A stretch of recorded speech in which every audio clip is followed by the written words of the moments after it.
56 of you, 161 of you, and rising and rising. Welcome if you're just joining us.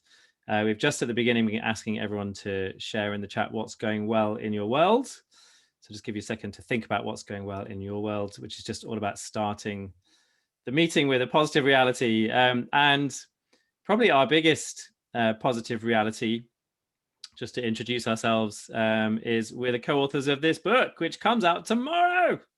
It's very exciting. It's called How to Fix Meetings. So just to introduce ourselves, I'm Graham Allcott. I'm the founder of Think Productive, the author of a number of different books, probably best known for How to Be a Productivity Ninja, but I'm hoping in the next 3 or 4 months or so, I'll be best known for How to Fix Meetings.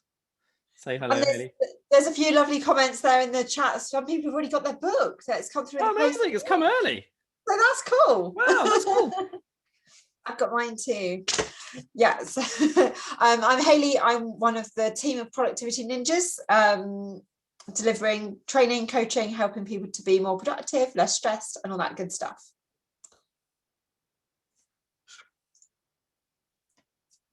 So welcome, thank you for joining us. As Graham said, we wanted to start off with something positive, so we're kind of asking you to share that in the chat.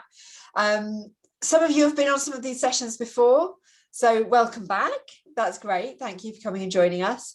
Graham and I are going to talk to you a bit about meetings and chairing them. We're going to do that to about 2:30, and then open up things for a bit more of a Q&A type session towards the end. So those of you who have attended our Fixing Meetings webinars, you might recognize the first couple of slides. We're just going to introduce some of the concepts you may have come across from us before, and then we're going to dive a bit deeper into how we go about chairing meetings and where that's a bit different.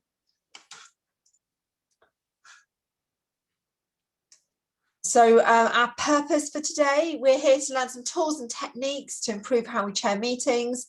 If you've got like some burning questions that you're wanting to ask and get answered, then do feel free to head to the Q&A.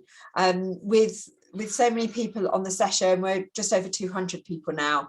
It's easy to miss questions in the chat, so if you could please post your questions in the Q&A section, that just means we're more likely to pick them up.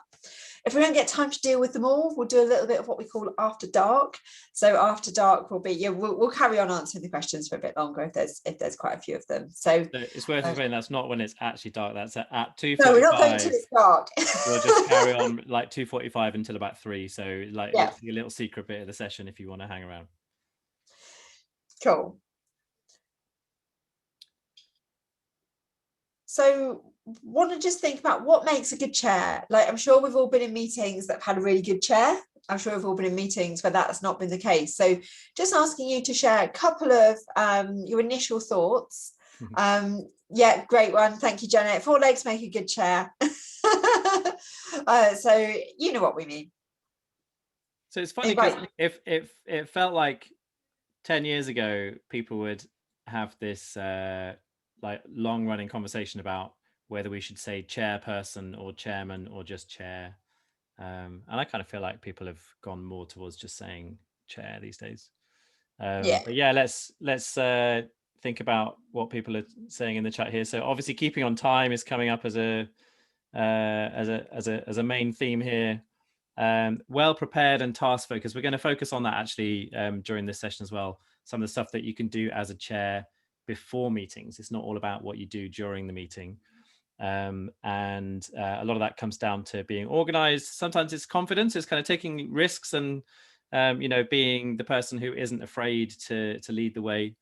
And a good chair for me is someone who takes that role of leadership seriously and actually grabs the thing by the scruff of the neck and actually puts their authority on it in some ways, which sometimes I think generally we have an instinct to avoid doing that too much, and we avoid micromanaging in certain situations, but sometimes it's really important to just chair confidently and chair decisively and do that in a way that makes it really clear what the structure is and so on. Outcome focused, yeah, we're going to talk a little bit about that as well, and also about purpose statements.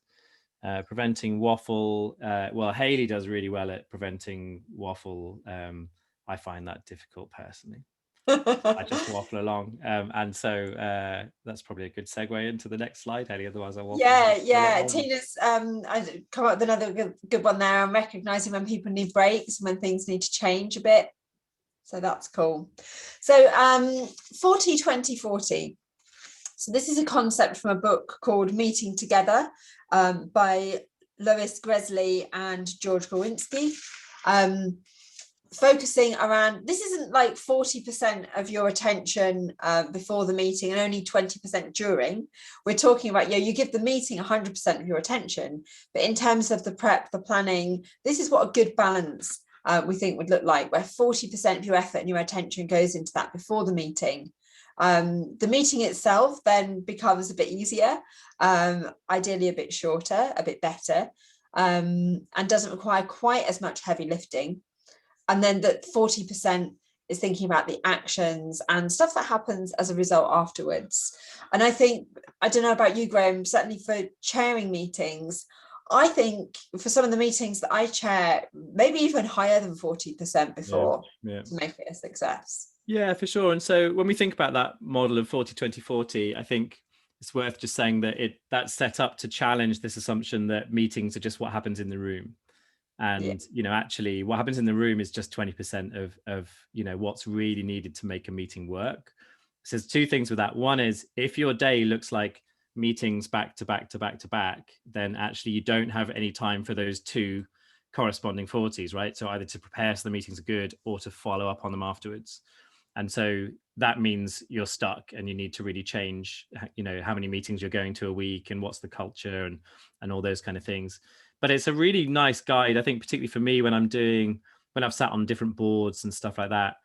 Sometimes the amount of, I know that as a participant, as well as a chair, like I'm better when I've done that 40% prep, when I've really read the papers and I've read them not just on the train on the way there, but with enough depth to really think about it and, sleep on certain problems and come up with ideas and stuff like that. I just know that I participate much better. And as a chair, it's even much more so, right? In terms of anticipating what some of the problems that might come up during the meeting might be.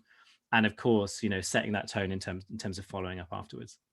And I think in my previous job, where I chaired quite a lot of meetings, actually, both internal and external ones, like before I came across this idea of 40 20 40, I was probably doing like more 5 or 10% prep. Most of this engagement was in the meeting and a little bit afterwards.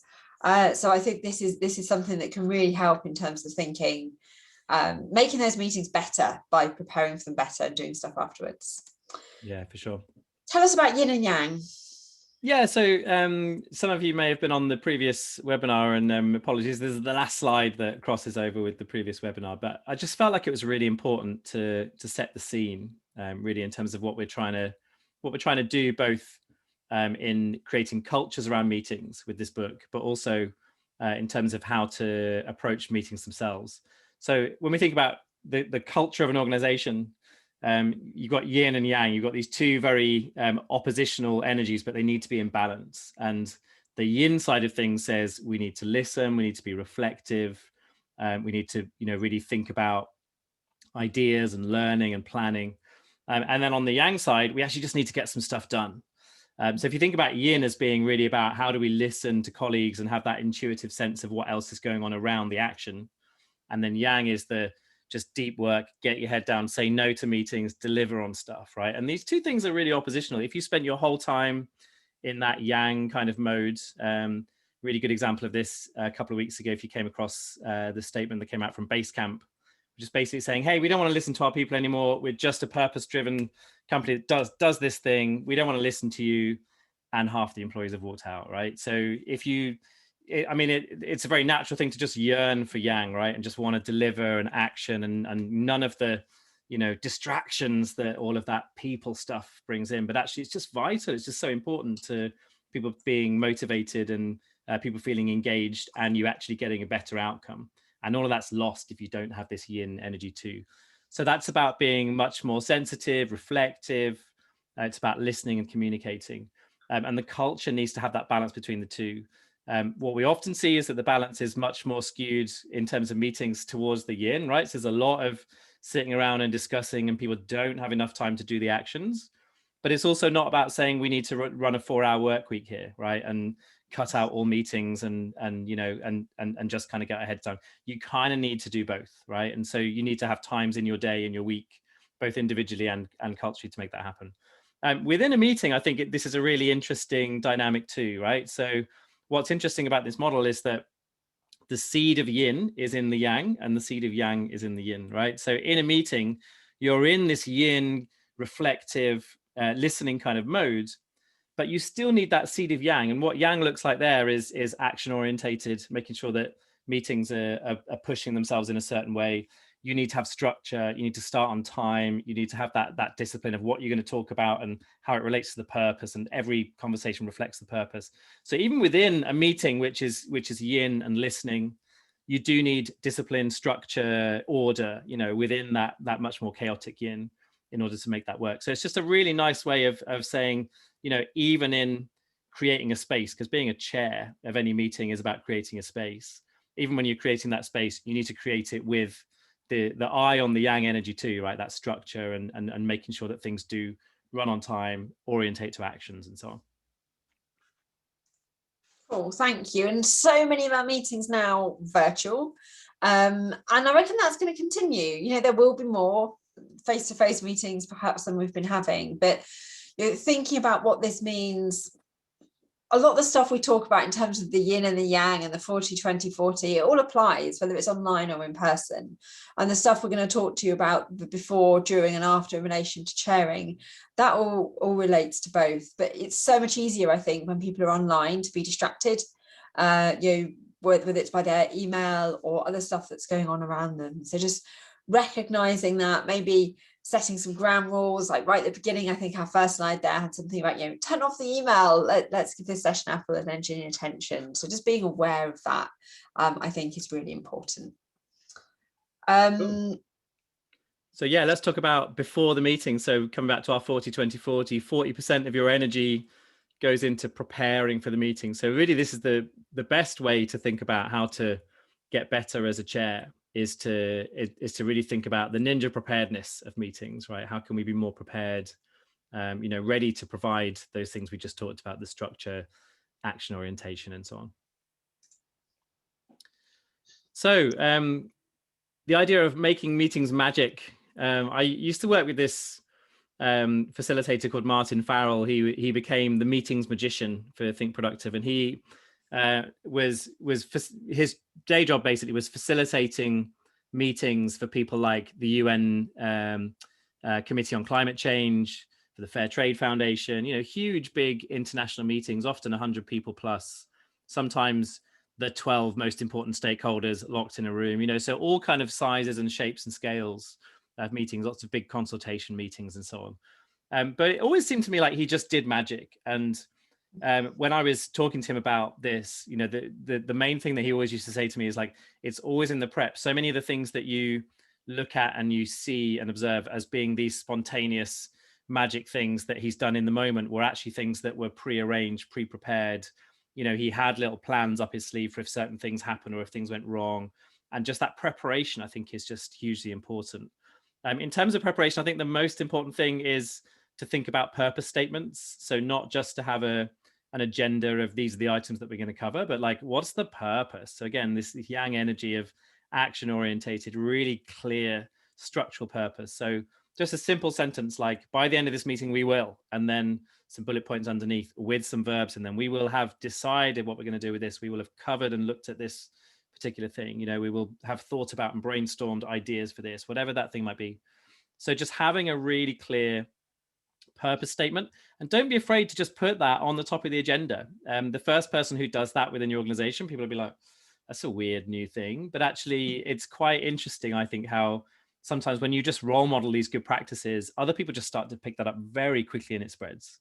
So it might look, silly or alien right now to have a purpose statement and an agenda, but as you get into it, you'll find that more people will be doing that. Meetings menu. So in the book, we've got a whole bunch of different formats for different meetings, everything from silent meetings to daily huddles to, to retreat meetings and so on. And, it's very much about thinking about, how can I make this meeting feel like it stands out? How can I make it feel remarkable and different? giving it that different energy so that it's going to be something that people remember in 3 weeks' time and remember their actions, even if they didn't write them down. Think about the who. I mean, obviously, just as we talked about on the previous webinar and in the book, we talk about this idea of the 4 Ps. And one of those Ps is obviously people. Our experience is that people generally tend to invite many more people to meetings than need to be there. So make sure that every single person who's going to be at the meeting has almost like a purpose for them being there. And one thing that I learned from Nancy Klein, who's got this book called Time to Think. And one of the things in that book is the idea of inviting enticingly. So sending out an invite that is just a bit different to the standard kind of Outlook meeting request or whatever. And again, just setting the expectation before you even get to the meeting that this meeting is going to be different. It's not going to be the same as all the other meetings you've had. It's being approached differently. It's being approached thoughtfully. It's going to just feel a little bit different. And sometimes those kind of things, if you've got attendees that you really want to be there and they might be sending you back a maybe or a tentative or a no, just that enticing invitation can actually just make them take it more seriously. So if there's people that you really need to kind of sell the meeting to, that can be a really important thing. But it's also just a really great way to start that process of chairing, when the invite goes out rather than when you start the meeting. Because I think when you do that, you just set expectations, you set the level of commitment that other people are going to be willing to put into it. And then I'm a governor at a school, and I've recently, well, not that recently now, I've ended up being chair of the governors. And like one of the things I do when the agenda goes out is I will ask people specifically, can you lead on making sure that questions are asked about this paper? I mean, it takes 2 or 3 hours to read all the papers for these meetings. And I just need to make sure that everybody is involved and asking questions and engaged. So I'll give different people different agenda items or different reports and ask them to, can you really just focus on asking questions on this? That doesn't mean they can't ask questions on anything else, but it means that they're going to be asking stuff and being engaged with it. So there's something there, I think, around giving people a role as well. So compelling invitation. But if you're going to ask somebody to come along to make sure that minutes are taken, make sure they know that beforehand. And try and make those invites, as you say, really personal. Yeah, and just before we move on, Natalie's asking in the chat, where are the 4 Ps? That was on the other webinar that we did, which is actually up on YouTube if you go to Think Productive YouTube channel.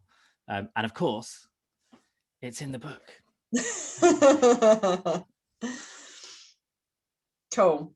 So thinking then about during the meeting, and this is the bit that people tend to think, it's the chair's responsibility to make stuff during the meeting work well. But I think everybody that turns up has a role to play in that. And the chair's role is perhaps about setting the tone for that, about making clear what the expectations are and the behaviours that are expected during the meeting. So we did a very quick welcome round where we asked people to share their thoughts in the chat, and we asked you to share something positive, something that was going well. So with any meeting, I'd encourage you to start with what we call PIP. So the purpose, start off with, this is the purpose of the meeting.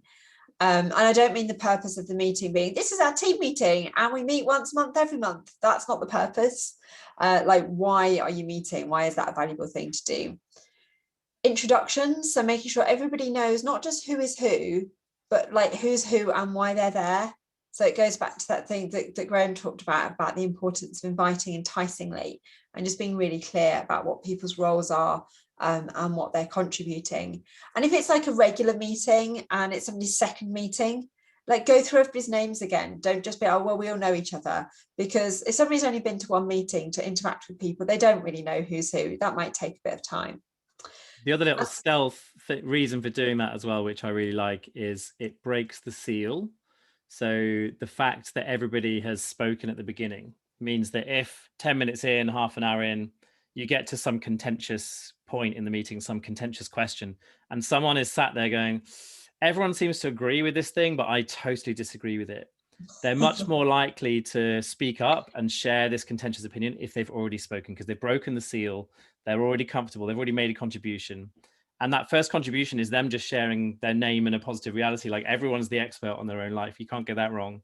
So it's a really nice way of just building that sort of confidence with people around actually, contributing in a meaningful way when they need to. Cool, thank you. So that's the PIP, purpose, introduction, and positive. So it gets everybody speaking.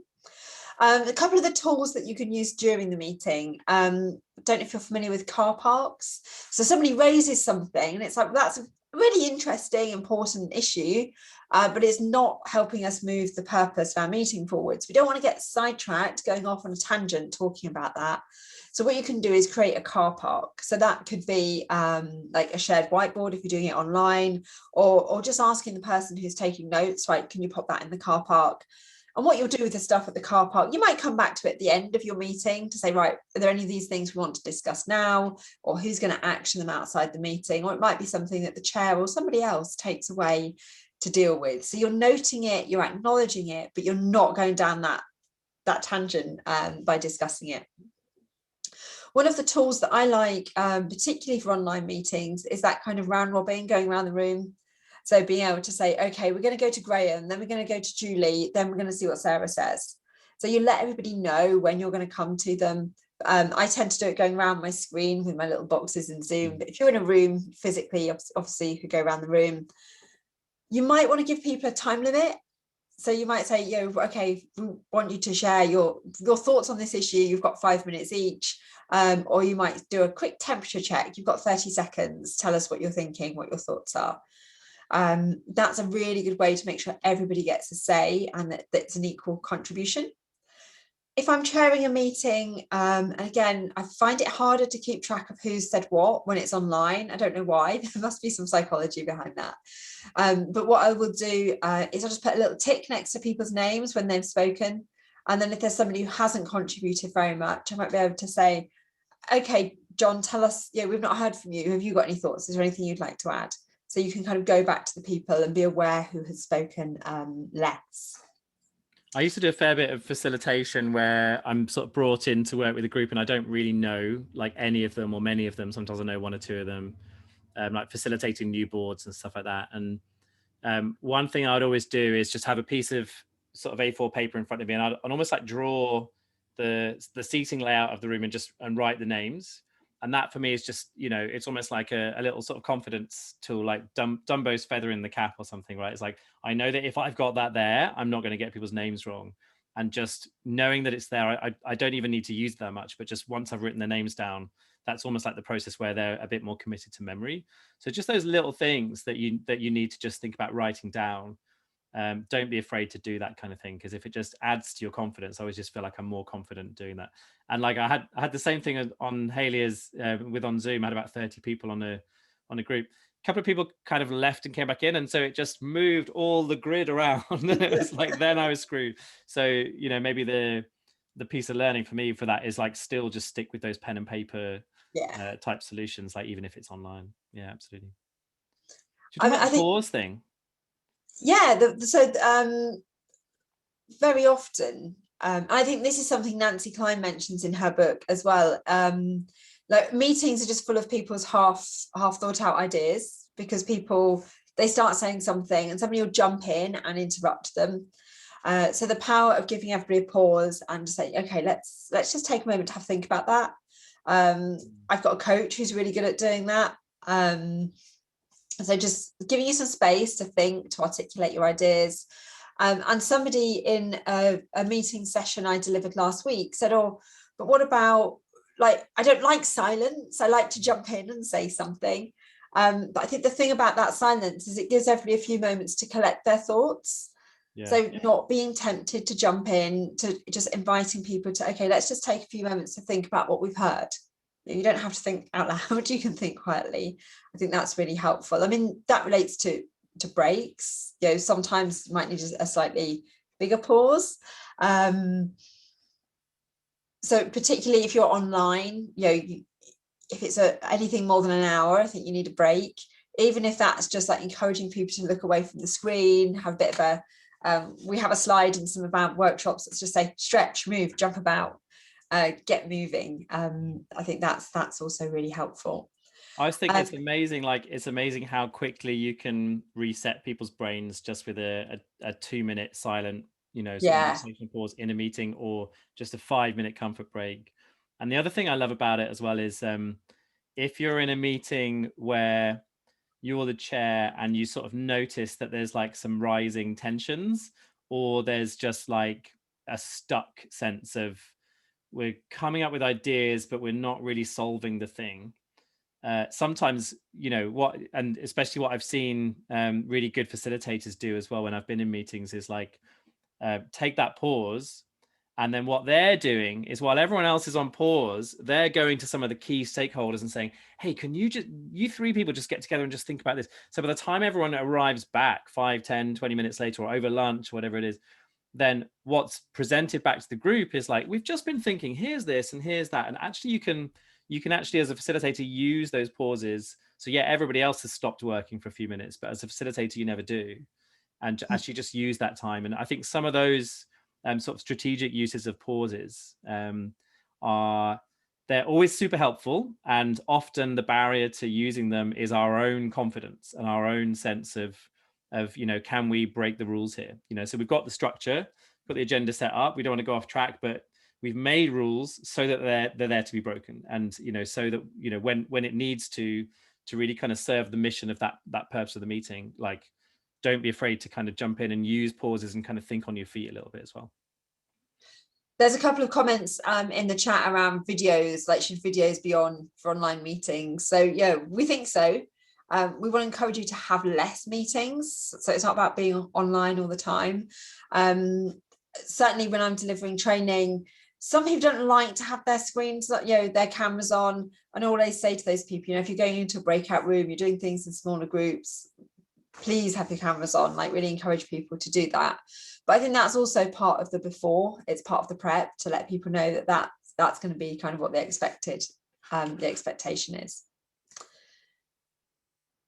One of the things on there was around scripts, just having some things up your sleeve that you can say during a meeting to help move things on.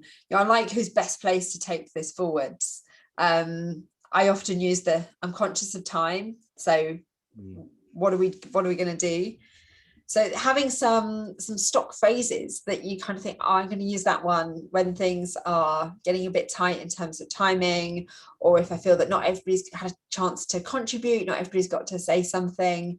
And one of the things you can do, of course, online with that is to ask people to head to the chat and share their thoughts there. Then everybody gets to share their thoughts and have a read of others. There's a question there about pauses. Are pauses for everyone to think on the recent issue raised or for something else? So it can be for two things, I guess. It depends how you want to use it. So yes, it could be to reflect on what's been said and to give people an opportunity to really think through their thoughts rather than just blurting something out that then somebody else will interrupt and you never get a conclusion.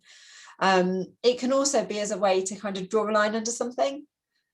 Yeah, okay, before we move on to the next thing, should we just take a few minutes? Should we take a break? Yeah, and sometimes if you just need, if you feel as chair a sense that maybe you've delivered some bad news and people just need to reflect and process, people just naturally do that while they're making the tea and,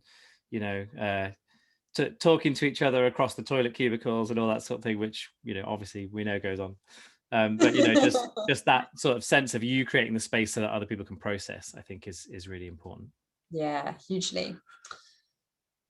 So thinking about after the meeting then, Graham. Yeah, so of course we've talked about our first 40 doing the prep. We've talked about that 20% during the meeting.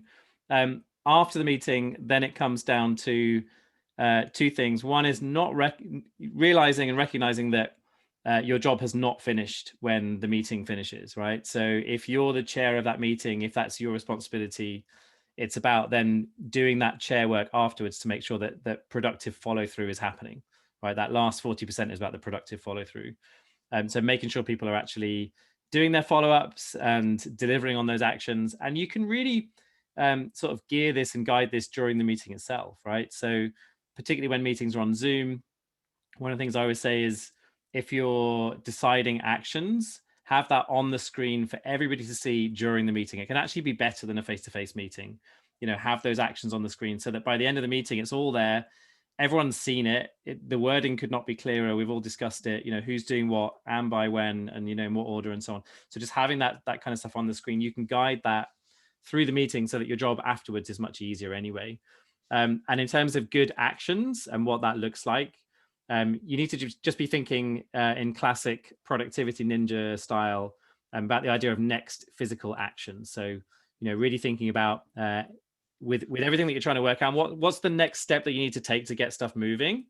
And with that, if you were a fly on the wall in your own office and you were physically looking at yourself making that start, am I typing? Am I brainstorming? Am I talking to someone? Am I on the phone? Really thinking about the physicality of those actions is a really great way to just get that started.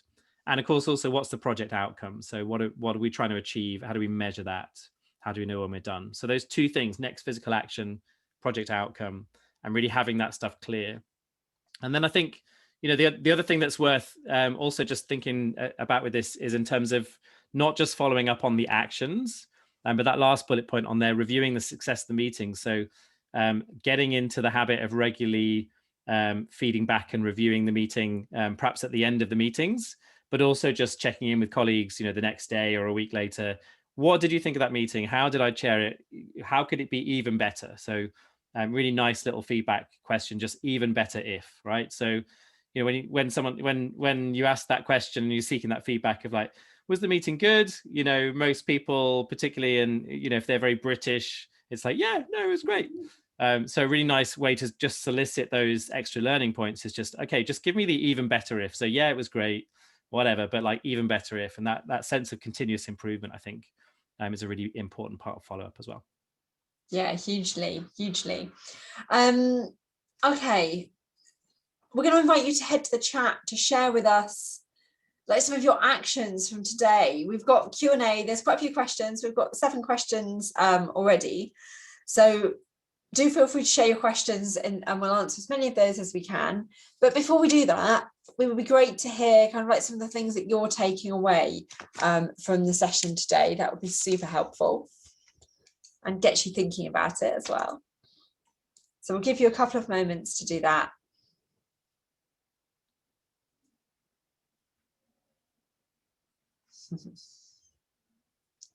Adding in some stretching and moving, 40, 20, 40. Yeah, the other thing with 40, 20, 40, right, it's a really good way if you have a boss or colleagues that you really need to convince of the idea that we're all in too many meetings here, is use the 40, 20, 40 model as a way of saying, if you think about, the fact that we need this 40, 20, 40 model, then if we've had 2 days of back-to-back meetings, we're already full for the week, right? In terms of having enough time for the prep and the follow through just from those first 2 days of meetings, that's too much, right? So it's a really nice way to hopefully bring about a little bit more of that yang in the culture and cutting down on meetings. We did a whole thing in the last webinar we did called the Delete a Day Challenge, which was basically if you can delete one meeting that has 7 people in it and there's an hour, you've deleted 7 hours. So deleting a day. It doesn't have to be a day of your time, but just a really nice way to, again, just to think about how to really make sure that we've got the right meetings and that we're focused and not too many. Somebody said in the comments, sorry, there's a comment there that somebody's going to create a template. So there are some template resources on the Think Productive website. So you might want to check those out as well. What's the link to that one, Hayley? Is it thinkproductive.com/resources, meeting resources, isn't it? Meeting resources, yeah. So thinkproductive.com/meeting resources. And there's a whole bunch of templates and stuff that we've got on there. All for free.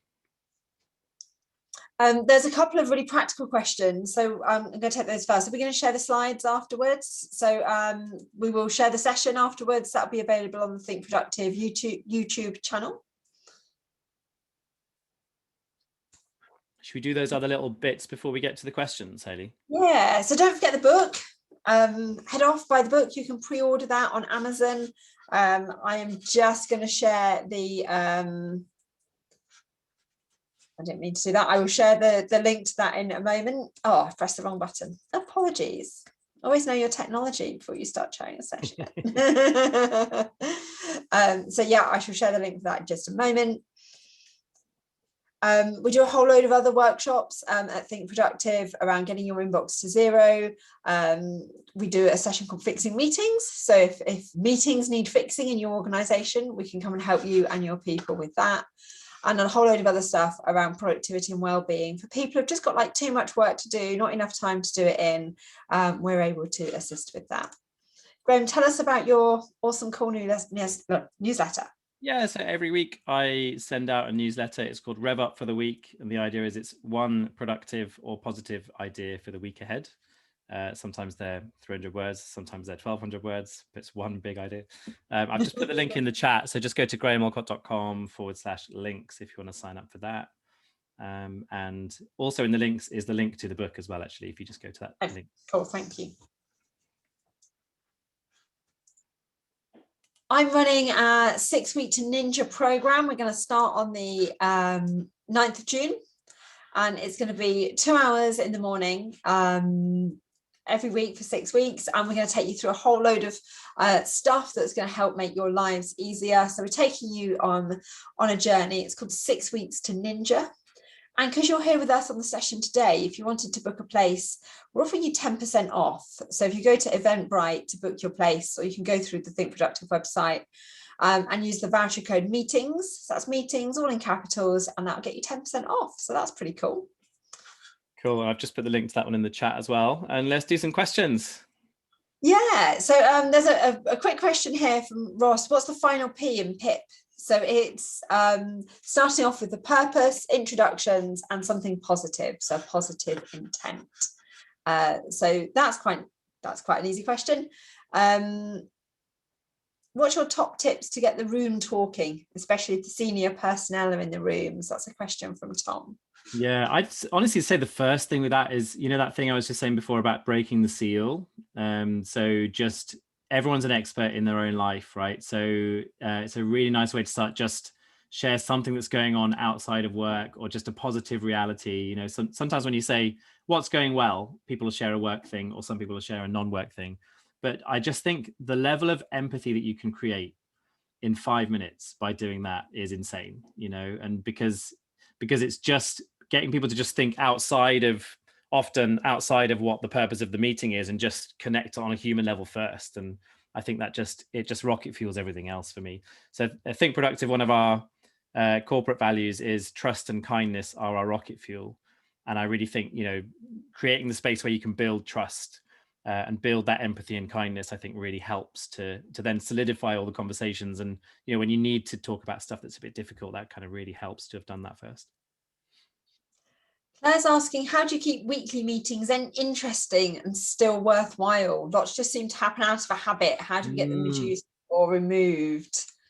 I can give you an example of one of my regular meetings, which had just got to the point where I think all meetings have, meetings are a bit like cakes, right? So you bake the cake, and then when the cake is not quite baked, or it's just come out of the oven, it's not really the optimum time to eat it, and then it just or like avocados, right? So the avocados are a bell curve, aren't they, right? So they're not ripe enough, and then there's like a little optimum window where they're high performing and they're amazing, and then there's a time where it kind of tails off.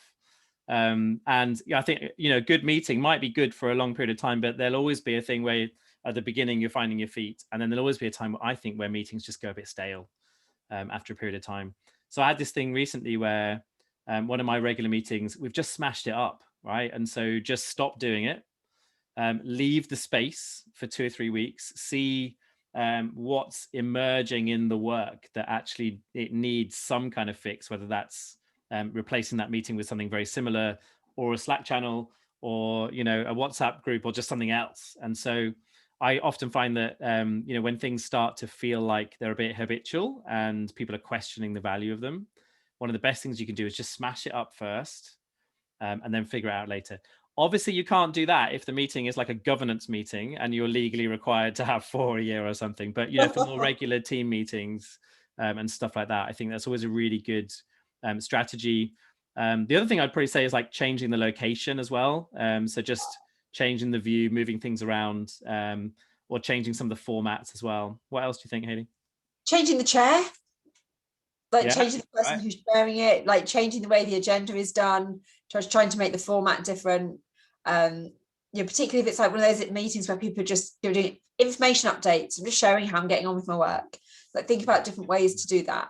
So could that be an email? Could that be like a 2 or 3 minute audio, or a Loom, we do a quick presentation.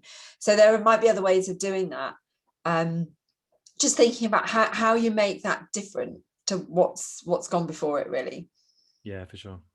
There's another question here from Charles. Should the chair be the minute taker? And like, no, chair's already got loads to do.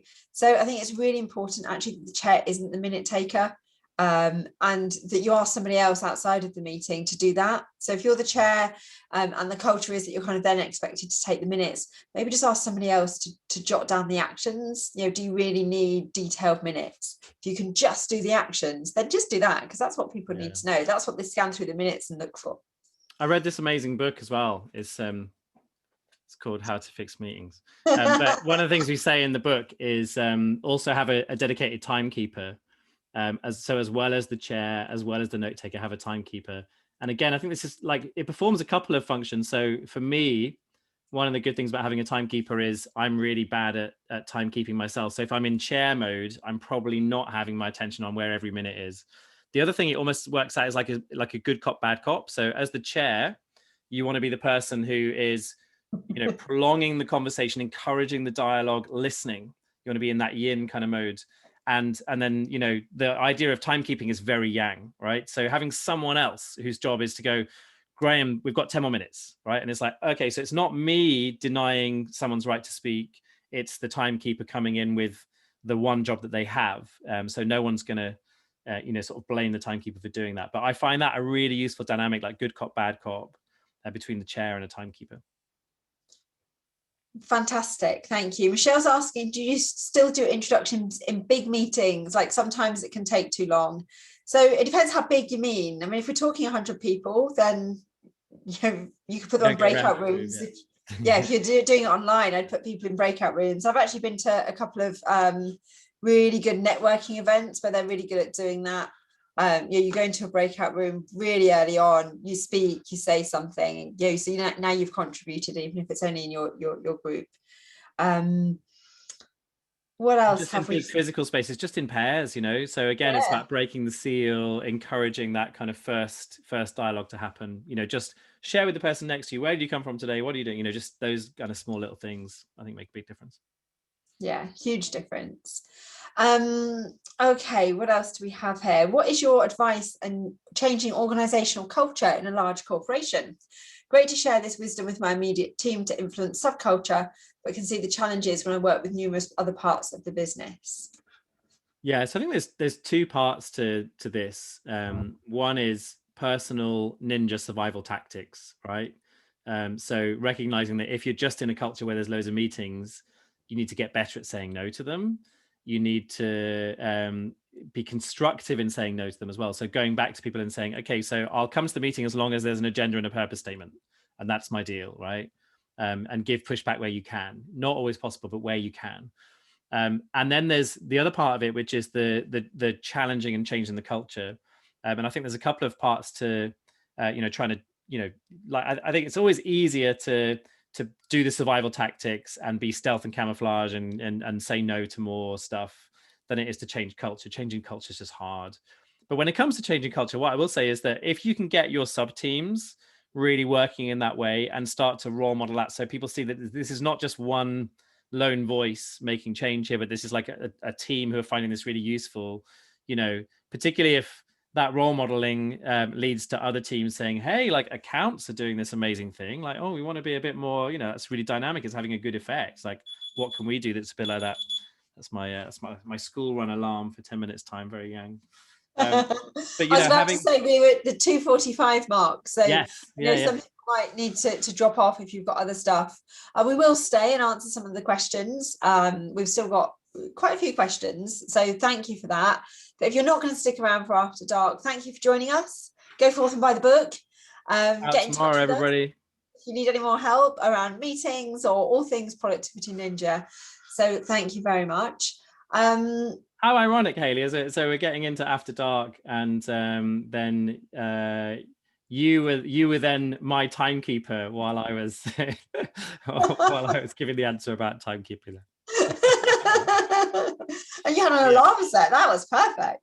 that alarm is like every day. But yeah, that thing about changing culture, I think if people start to model it, right, and you start to see this team's having a really good impact, and you can see the impact of cutting down on meetings or having a no meetings Wednesday or whatever that starting point is.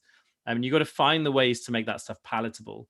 I think that's why there's HSBC a couple of days ago announced they're going to have no Zoom calls on Friday afternoons, which feels to me like an incredibly small gesture. But what it means is you've got a whole organization there thinking about the purpose of Zoom calls and thinking about, being mindful of what does that mean for the rest of the week. And it makes these things that are very just part of the fabric and just status quo, it brings them to the surface and people question them again. And so anything where you can take those habits and bring them back to the surface, I think that for me is always, it's a really good starting point to changing culture. And that kind of leads into Anna's question about what's your recommendation for getting colleagues to buy into a block of time for no meetings. And I think that might sound like it's a bit quirky, it's a bit of a faddy thing to do, but the benefit that that gives people is a whole day or a block of time where people aren't expected to be in meetings. Like, I speak to so many people who will say, oh, I've got back-to-back meetings, I'm not getting my work done because I'm spending too much time in meetings. So that's an opportunity to perhaps redress that balance and say, actually, we do some really good work and we do some of that in meetings and we do some of it outside of meetings, but my calendar doesn't reflect that at the moment. Can we give this a try for a few weeks and see how we get on? Yes, there's a question here on the before the meeting, and these were in our bullet points, and I think we just forgot to cover them in lots of detail. So there's 10 minutes at the start and then 10 minutes at the end. What does that relate to? Do you want to do that one, Hayley, or shall I do it? Yeah, so I think that 10 minutes at the start can be particularly for online meetings. It's kind of the logging in time. So rather than your meeting starting at 3 o'clock, how about it starts at 10 past? And you might put on the agenda like 3 o'clock, get a cup of tea, log in, get ready for the meeting. If you're doing it in person, equally, like, have 10 minutes, but so it starts at 10 past rather than starting on the hour. You might include in the agenda like a bit of networking time at the beginning of the meeting, but also it allows people to move from one place to another. It allows people, particularly if they've got like back-to-back Zoom calls, to be able to take a meeting in between those, which is just a healthy thing to do. And then I think at the end of the meeting, it's great to have some time where actually you say, right, let's just clarify our actions. Or has anybody got any quick 2-minute things? Maybe we could all just stay here now and do some of these quick actions, the things that aren't going to take us too long, together at the end of the meeting. So when people leave the meeting, some of the actions have already happened. It kind of helps to build some of that momentum. Yeah, I think a lot of that is just really about wiggle room and recognizing that you always need it. You always need that bit of space. The other piece of wiggle room tactic that I really like is always make, if you're timing items on the agenda, always make the last item that you're timing twice as long as you actually need. So on the agenda, it looks like you're going to take half an hour for this thing, but actually it's only a 10-minute thing. And then all through the day that you've got that 20 minutes like in the bag if you need it. So you can run over after lunch if you need to or whatever. So just having something like that that's kind of up your sleeve. No one else knows about it. They're all trying to be committed to following that agenda. You're delivering that as if it's the only agenda. But then in your back pocket, you've got this other thing where it's like that 20 minutes at the end is kind of mine to wiggle and wrap up, I love Claire's comment here. How do you politely tell someone to stop waffling on? So I think my tip on that, I would try and summarize. So I might say, right, Graham, what I'm hearing from you is that you think this. Does anybody else think something different? So you're kind of valuing and you're recognizing that Graham's just made a contribution. But then you're rather than saying who agrees, so you don't want more of the same, say who has a different point of view or who's got something different to add. So that's the way I tend to deal with it. Do you have any extra tips, Graham? Yeah, I would say part of your job in a meeting is steering people on track with the purpose and steering people on track with time. So to actually say that, so it's like, my commitment to you in the meeting is that we finish on time. We really want to make sure we hear from lots of other people. So voicing that commitment, I think, is a really nice way of doing it. The other thing that was not included on the script slide, which I quite like, is, again, bringing it back to your job as the chair often is to bring it back to what's the action, what are we going to do? So if someone is just waffling on and waffling on and waffling on, it's like, what are we going to do? Actually just kind of make that point as a question and see what happens. Cool. Doug, I think you had a question and your hand was up, so I've unmuted you. You should be able to speak now. Hey, Or that Doug. might just... Can you hear me? Yes, we can. Real, I think that the only element that I found missing was, and you spoke about it in roles, but was the importance of the chair working with the note taker or the administrator or the clerk, and how that's important in terms of particularly that preparation and after, in terms of that follow-up, and how important that relationship is in effective chairing. Yeah, really good point. I think that really also depends on the dynamic of the meeting. Is it a governance meeting? Is it a very in-depth meeting versus something that's just been put together? But I've definitely seen with boards, having a really good understanding between who the note taker is, who's doing follow-up, who's doing logistics, and that often is a team of 3 or 4 people actually, to make really good regular governance meetings happen. And you're right, sometimes that needs almost like its own place in the psyche, maybe even its own meeting, once a year, to say, hey, how are we doing this? How can we do it better? And I think sometimes just addressing those relationships again, in a very kind of on the table, we're talking about this right now way, rather than it just being a thing that just kind of we navigate through and it happens. And that can be hugely helpful. Yeah. Cool, thank you. Really good question. I've got about 3 minutes before I've got to go, Hayley. Yes, I you think have. you're going to stay on for a couple more minutes as well, aren't you? But yes, yeah, I can stick around I'm for a in bit school longer. run mode. Out from work mode into school run mode. Okay, so let's take a question from Thea. Thea's hand was up. Hey, Thea. You're currently on mute. Always the way, right? You're always on mute. I had a question. So sometimes when we've got really big projects, the kind of the reoccurring acceptance often doesn't happen, and then people kind of just tune out. How do we really sell in that invite, especially now that everything is over online and Teams and things like that? So do you mean when you're setting up a project at the beginning and you're saying, right, we're going to have a 2-week recurring meeting or a 1-week recurring meeting, and then so you're sending them in effect 10 meeting invites at the same time? Is that what you're saying? That's correct. So large scale projects, and working with different people across the organization, I think sometimes it's quite hard to sell it in and to get them on board before that kind of meeting. So it's I'm trying to find out that way of how can I sell it in and people be really excited for what's coming up before, if that makes sense. Yeah, so I'll give you a couple of things on that, and then I'm going to run away and do the school run. Amazing. But a couple of things I'd say on that. One is coming back to the Nancy Klein thing I talked about earlier about inviting enticingly. So could you send them all a handwritten, almost like a thank you note or something, handwritten invitation? When someone gets something physical, it just has that much more sort of emotional connection. So that's kind of one thing you can do, is just think about what does the invite look like? Even if you're not going to do that, just put more thought into the color scheme or the embedded Word document or whatever the thing is, that when it goes out, it doesn't just look like every other invite. I think that would be step one. And then the other thing would be having conversations with some of those really key stakeholders offline before that goes out. Hey, I'm going to be sending you a meeting request for this, and I'm aware that you're not going to be at all of them, but can you make sure you're at the first one, or whatever, that kind of language. It's much easier to get somebody to commit to something that they can picture and feel like they have control over. So if you're kind of giving them that slight out for further down the line, then they'll be committed once they're in. And then also, John Graham, because you've got to go soon, so you do yours. And then I think the last thing is spending, when you do the kickoff meeting the first time, is maybe spend the first 10 or 15 minutes actually just focused on what are the protocols here, what's the commitment going to be. If someone's really pushed for time, but there's a part of the meeting that they want to come and make a guest appearance at rather than come for the whole 2 hours, give people those parameters in the first meeting and write that stuff down. And I think again, that sets the tone in a way that's face to face or Zoom to Zoom, rather than it being just an Outlook invite that you get. Basically, it's like have it like all the stuff about commitment comes from the stuff that is not the Outlook invite, isn't it? I think fair. that's what the common denominator with all that stuff.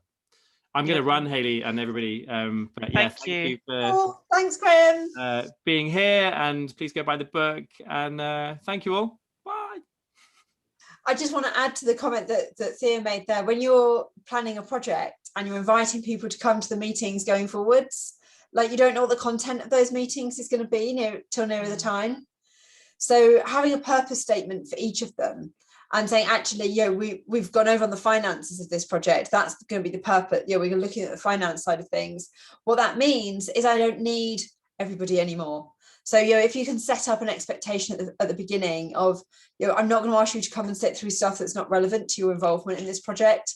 I will have a conversation with you about whether you need to come to the meeting or not, so that people kind of build some trust that they're not going to be invited and made to come to stuff where the content is not going to be relevant to them. I think that would help as well. Yeah, fair. Thank you. Cool. Okay, Jasmine's got a question. Do you have any tips on building confidence when chairing meetings? I recently graduated and have imposter syndrome in relation to chairing and attending meetings. So speak up, like plan. I think it sounds like you need to put more time into the planning. Sometimes it might be about just having a chat with the chair and saying, oh, not too sure, what's the best way for me to get your attention? Like, how do I contribute? And just maybe putting that out there, planning and thinking about what you want your contributions to be. If you've got an online meeting, you can kind of put some notes around the edge of your screen. You could do some post-it notes to help remind you. If it's an in-person meeting, you probably have a notebook.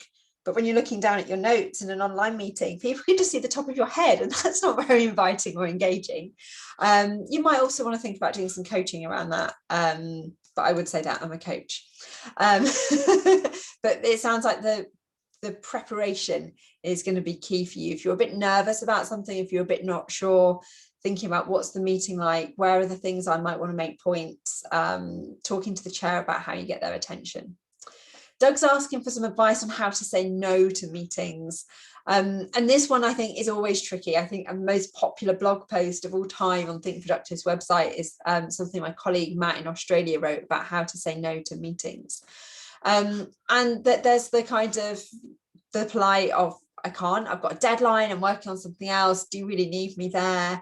Can I not come this time? I used to go to a meeting where I politically kind of needed to be there, but the meeting itself was kind of dull. So I would go to 1 or 2 in 3. I wouldn't go to all of those meetings. Asking people like, what do you need me for? What do you want my contribution to be? Can I think just make people think about why they need you there? I think that is helpful. I'm just going to try and go through some of these quickly. We've got 14 questions left. So thank you. There's still quite a few of you here. We've still got 50 plus people. So I'm going to keep going if it's still useful to you guys. Hannah's asking, often meetings are being recorded rather than minutes being taken. What are your thoughts on this? Yes, it depends what it is. If it's like a project update meeting, then does that need to be a meeting? It could just be done in a different way. But if there are people who aren't there, then I can see the value in them looking at that.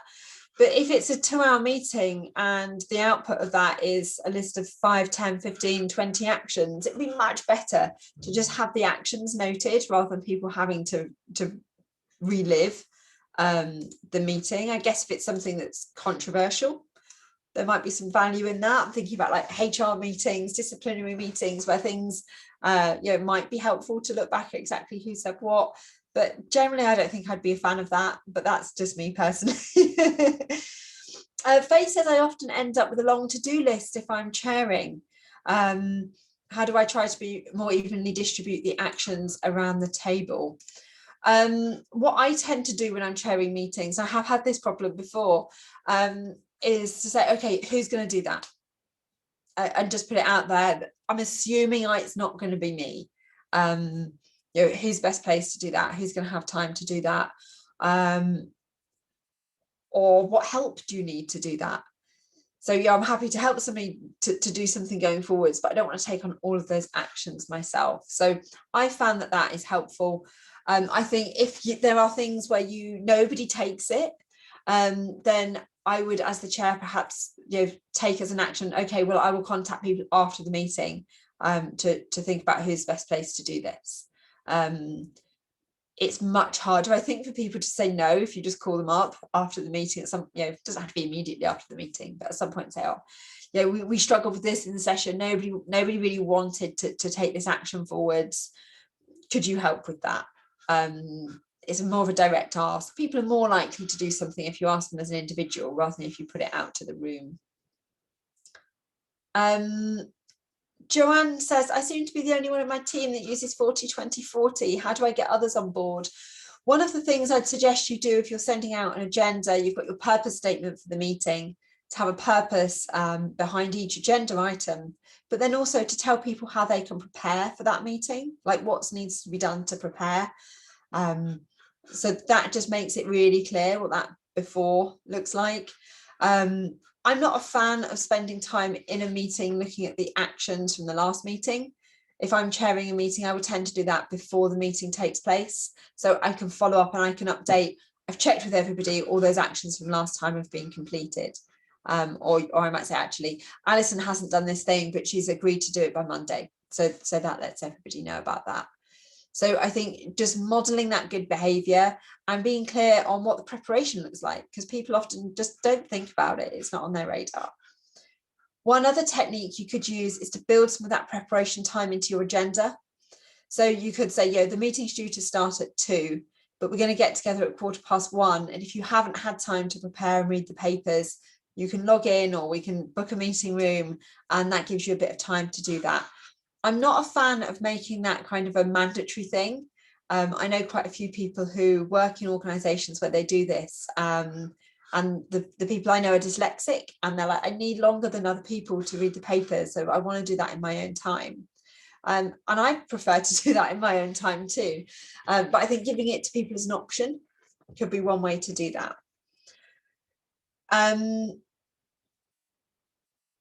Jenny says, any tips regarding engaging those most reluctant to engage in the meeting, especially if you know their contribution matters? So I'd be having a conversation with somebody about why they're not engaging. Like, is this meeting not useful to them? Do they not like speaking? I think somebody else said earlier, I'm a bit nervous about speaking up. So just to have a conversation with them. If you know that their contribution will be particularly useful or different to what's been shared already, have a conversation with them before the meeting about, I'm going to come to you and ask you your thoughts on this, so that they can plan and prepare. Some people don't like to be put on the spot. Others won't prepare and they'll just wing it and they'll be comfortable with that. So I think give that a try, but that will be part, for me, if I'm chairing, that's part of my preparation. Letting people know that I'm going to call on them about something in particular just sets that expectation that they're going to be prepared for that. Gainer's asking, how do we sell the meeting beforehand? I think purpose statements, I think relating it back to the individual and like, how does it relate to the work that they're doing? What are they going to get out of being there? That might be cake, it might be something else. My meetings always seem to overrun. There's lots to discuss. If it's worth asking the group if they want longer meeting time in the future. Yeah, and maybe it's overrunning because that prep isn't happening.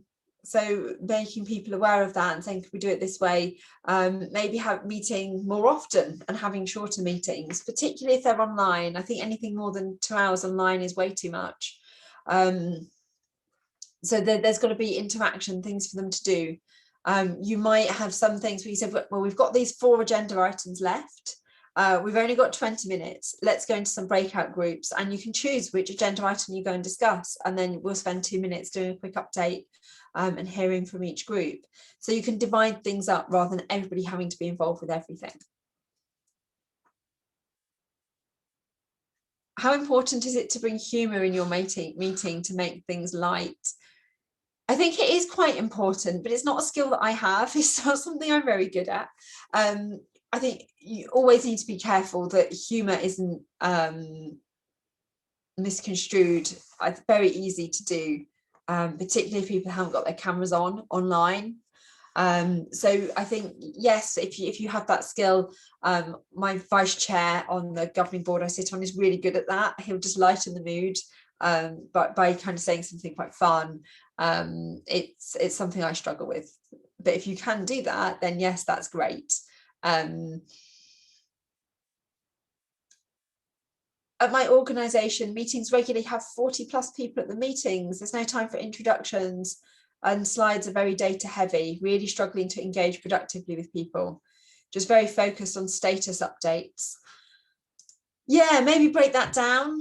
40 people all updating on their status. Like, who needs to know what the other 39 people are doing in detail? Like, probably not many people. I don't know your work, Natalie, so it makes it difficult to comment on that. But I think 40 people is a lot. And I'm not a fan of status update meetings. I think updating the status of something is something that would be part of the preparation, part of the beforehand. Then people being able to say, okay, I've got a question for you about that project. You didn't mention that in your update. So the meeting is used for questions and sharing, like, actually my project's a bit behind, I need a bit of help with this aspect of my work, or just want to update you all, we've moved forwards on this, we've solved this problem. So it's an opportunity to celebrate successes. So Natalie, if it's helpful to have a conversation offline about that, then happy to do so. You can get in touch with me on LinkedIn, or it's hayley@thinkproductive.co.uk. But hopefully that helps. I'm not a big fan of status updates, so just thinking about who needs to know what, maybe that could be broken down into some smaller group meetings. Okay, how are we doing? How do we sell the meeting electronically? So I think that goes back to what Graham was saying about inviting enticingly, being really clear on the purpose statement. And if people don't want to come, having known the purpose statement and why they're involved, then maybe they don't need to be there, and that's okay. And we need to kind of get comfortable with that. An anonymous question: how do you manage a meeting where one individual is dominating and not listening to others, and therefore time is running short? You don't want them to feel undervalued by constantly shutting them down. I think we answered that one, and we talked about silent meetings, or kind of reflecting back. I use Graham as an example. It's that, oh, thank you for your contribution, I'm hearing that you're saying this. So yeah, I think we've answered that one.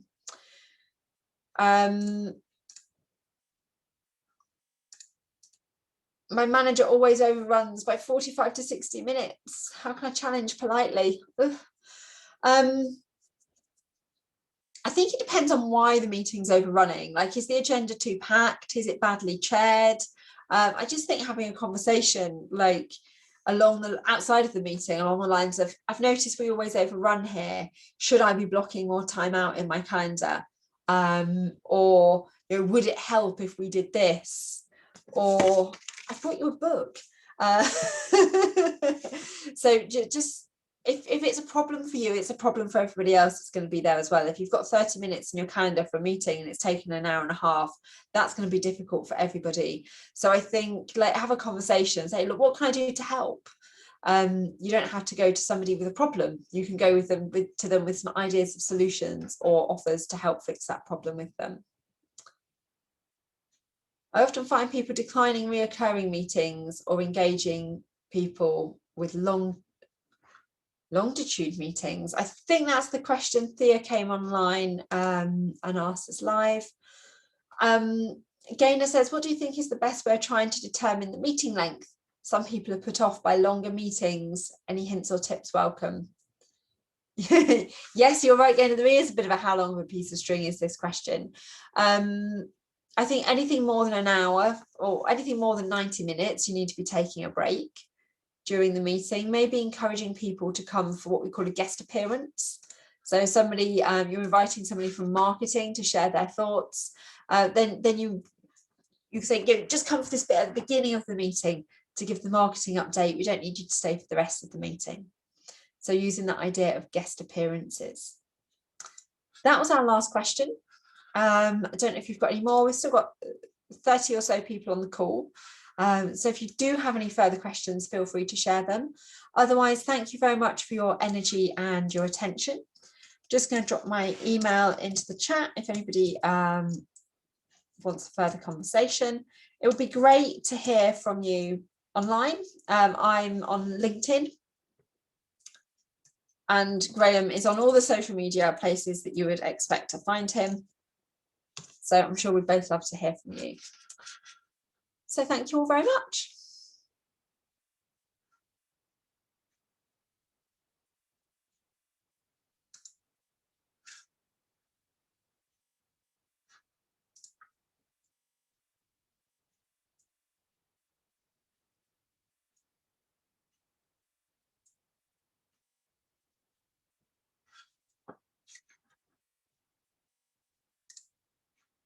Okay, I'm going to end the meeting. I haven't got any more questions coming through. So thanks all very much for your attention.